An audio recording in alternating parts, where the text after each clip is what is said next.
எனக்கு ஒரு உண்மை தெரிஞ்சாகணுங்க. எனக்கு இது ரொம்ப நாளா டவுட்டு. இந்த மீல் ப்ரிப்பேர் பண்ணிலாம் குக் பண்ணுவாங்க பார்த்தீங்களா? அவங்கலாம் அந்த மீல் தான் ப்ரிப்பேர் பண்ணுவீங்களா? என்னன்ட்டு எனக்கு கமெண்ட் சொல்லுங்க.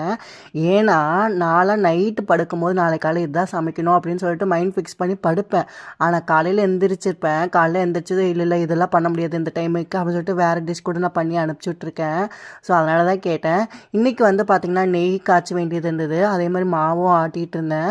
இங்கே வந்து மாவு ஆட்டிட்டு அவனில் தாங்க வைக்கணும். அப்போ தான் வந்து அந்த ஹீட்டுக்கு வந்து மாவு புளிக்கும். ஸோ இன்றைக்கி வந்து அவனை ஓப்பன் பண்ணுறேன். அவன் லாக் ஆகிருந்தது. எனக்கு அப்படியே தூக்கி போட்டுருச்சு. ஏன்னா அவன் இல்லைன்னா இங்கே மாவு புளிக்கவே புளிக்காது, தயிரும் புளிக்காது. ஸோ அவன் வேணும். அதனால் வந்து என்ன பண்ணேன், யூடியூப்பை பார்த்துட்டேன். ஸோ யூடியூப் பார்த்துட்டு இது இப்படி தான் ஓப்பன் பண்ண தெரிஞ்சிச்சு. இது இருக்குது பார்த்தீங்களா, இது ஸ்லைட் பண்ணிவிட்டு ஓப்பன் பண்ண ஓப்பன் ஆகிக்குது. இப்போ தான் பார்த்து ஓப்பன் பண்ணதுக்கப்புறம் தான் மாவை தூக்கி ஓவனில் வச்சதுக்கப்புறம் தான் எனக்கு உசுரே வந்ததுங்க. ஸோ இந்த கிளைமேட்டுக்கெலாம் மாவு புளிக்கணும்னா இந்த அவன் இல்லைன்னா அவ்வளோதான்.